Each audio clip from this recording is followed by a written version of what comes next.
Are you a veteran with VA healthcare and planning to take a trip in the US? There are some things you should know, because one wrong move while you're traveling could leave you holding a medical bill you didn't expect. Today, I'm going to break down exactly how VA healthcare works when you're traveling, what it covers, what it doesn't cover, and what are some mistakes veterans have made along the way. We'll cover traveling overseas in our next video, all about the VA Foreign Medical Program, so be on the lookout for that one. So just a quick disclaimer before we get going. I don't work for the VA. This video is for information and educational purposes only. It is not insurance, legal, or medical advice. Benefits, coverage, and eligibility do vary by individual and may change, so always verify the information with the VA and your healthcare provider. So let's get going.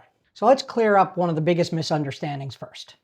VA healthcare is not the same as traditional health insurance. Traditional health insurance operates like a middleman that pays for care usually through premiums, co-pays, and deductibles. With the VA, there are no monthly premiums. And although there might be some co-pays, most of their care is provided for free. Additionally, the VA provides direct care in their facilities and also at some what's called network community care providers. Now, let's say you have other insurance coverage, let's say through your employer. The VA will then operate as your secondary coverage.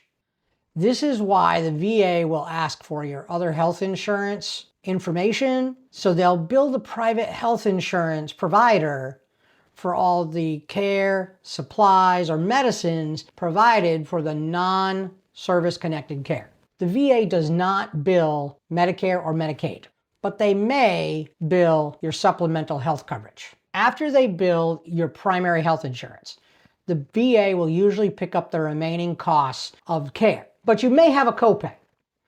Now, this all depends on your priority group. So now's a good time to talk about what a priority group is and the importance of knowing which one you fall into. The VA breaks up veterans into 8 priority groups based on your disability rating, military service record, your income level, your Medicaid qualification, and other benefits you may be receiving, like a VA pension or something like that. Generally, anyone in priority group 1, those are persons with a service-connected disability rating 50% or higher, they don't pay for most services.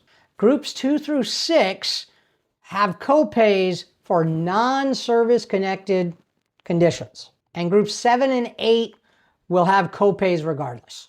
We put a link to the VA priority groups and co-pays in the description to check out. Let's take a moment to talk about emergency care, what the VA defines it as, and what rules you have to follow when getting emergency care while traveling. Emergency care means an injury or symptom where a reasonable person would expect a delay to be dangerous to life or health. If you have a true medical emergency while you're traveling, go to the nearest emergency room. If you end up at a VA facility, that makes everything easy, since everything is then essentially in-house. But if you go to a non-VA facility, even one that's in their community care network, there are some rules you have to follow so that the VA will cover the cost of your care until you can be safely transferred to a VA facility. So here are a few things that must be true in order for the VA to cover your care.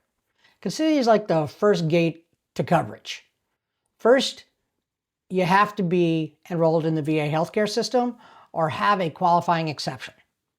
Second, there was no VA healthcare facility or federal facility feasibly available, and a prudent layperson would reasonably believe that to delay your care would put your life or health at risk. And you meet all the other requirements based on your specific situation.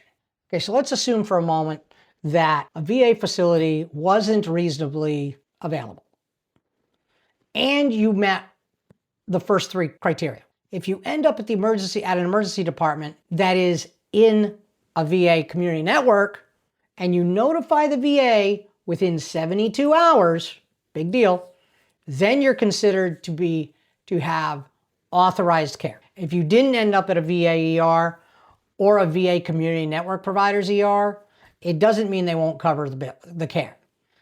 But it does mean that the reason you went to the ER matters. If the reason is for a service-connected condition, you have a VA disability rating for it, or what you went for worsened your VA disability condition, or you needed to get the care to help you return to the VA Veteran Readiness and Employment Service program, the VA may cover your care. If it is for care related to a non-service connected disability, then all of the following rules have to apply.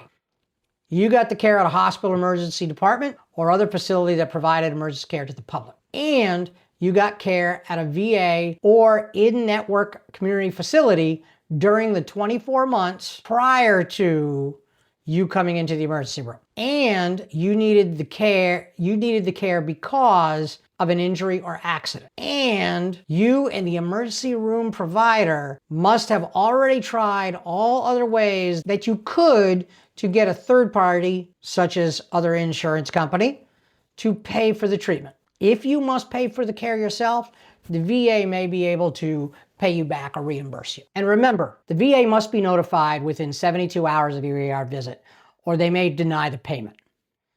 The reporting phone number is actually on the back of your VA Veterans Health Information Card.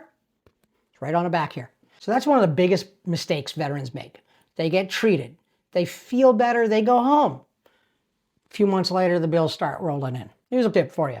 Have the VA emergency contact number saved in your phone before you travel. And make sure the people you're traveling with know where your VHIC card is, just in case you're not able to get to it yourself. Okay, so we put a link in the description to the emergency coverage information at the VA website so you can review the details in full. That's right. What we covered today is just the highlights. So sometimes in an emergency situation, you may need an ambulance. So let's talk about how the VA takes care of air or land ambulance services. The VA can provide or reimburse for land or ambulance transportation related to VA care or VA community care. The VA will arrange for air or land transportation to the nearest VA medical facility once the veteran has been stabilized and can be moved.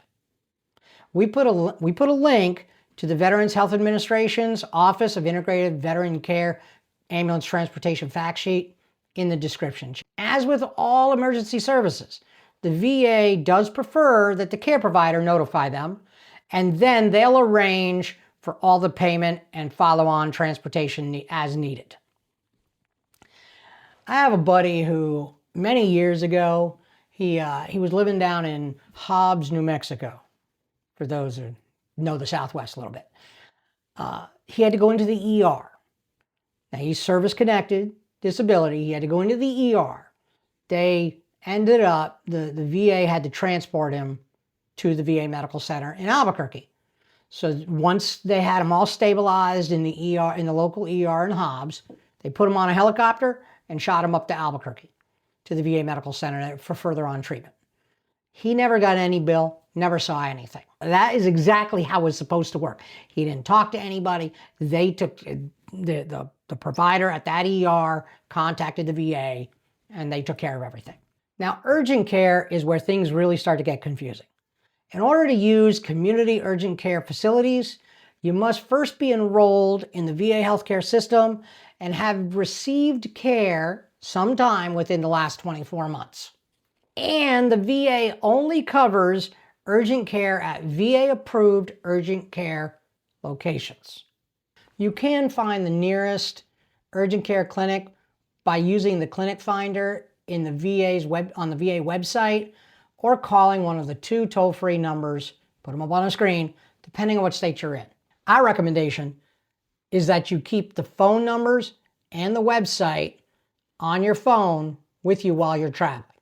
If you want to talk to a medical specialist, maybe to decide whether an urgent care trip is even necessary, the VA has a nurse assistance line that is available 365 days a year, 24/7. You can call the 1-800-MY-VA-411 phone number, and then you press 3. It'll bring you to a prompt that will ask you to put in the local zip code wherever you're at, Once you do that, it'll take you to the local VA's phone line, which then you press 3 again, and that'll get you a nurse. Or you can get the VA Health Chat app. For the VA Health Chat app, you do need to be enrolled in the VA Healthcare and have received care within the last 36 months, or you'll get one of these messages. So here are some mistakes I hear veterans make while traveling in the US. 1, they assume that the VA healthcare works everywhere automatically. 2, they don't notify the VA within 72 hours after an ER visit. Number 3, they go to the closest urgent care without checking to make sure if it's on the authorized contracted list, VA contracted list. And number 4, they travel without taking their other health insurance ID cards with them. So we have a checklist we use when we're going on trips. First, we check that none of the medications that we have are on any ban list. You know, if we're taking a cruise, we check with the cruise site's restrictions lists. You know, currently, all cruise lines, no matter which ones they are, banned marijuana. And that does include medical marijuana. I take my VA Veterans Healthcare Information Card, my VHIC, and a photo ID with me. And I also take my other health insurance card. In this case, I'm also on TRICARE, so I take my TRICARE insurance card with me too. But if you had another insurance with somebody, take that with you too. Always take it with us. Put our phone, we save any emergency contacts in our phone. We also save any VA phone numbers in there, like that My VA 411 number, nice to have in there. And just a thought, something we do too, is make sure any of your travel partners you're with have your unlock passcode to your phone. That way, if you can't get to it, they can. I also take a picture and put them on my phone of all my prescriptions, so I have that if I need. And I always take about a week's worth extra of meds, because you never know if you're going to get stuck somewhere, you're going to get delayed, or you're just going to spend a couple extra days. It's good to have it with you. I also carry a travel credit card with me, because you never know if you're going to have to pay that copay or something of that nature. Or maybe there's just some out-of-pocket you have to do before you can get reimbursed by the VA for it. And lastly, you want to understand your priority group, your eligibility priority group. Your priority group decides whether you're going to have to pay a copay or not. And remember, we've been talking about traveling in the US and what you need and what is covered. And what you need to do if you're traveling overseas is very different. So be on the lookout for our next video where we talk about the VA's Foreign Medical Program. If you found this information helpful and would like to hear more about travel-related military benefits, please like and subscribe to the channel and join our community. For Vets on Vacay, this is Mike. We'll see you in the next one.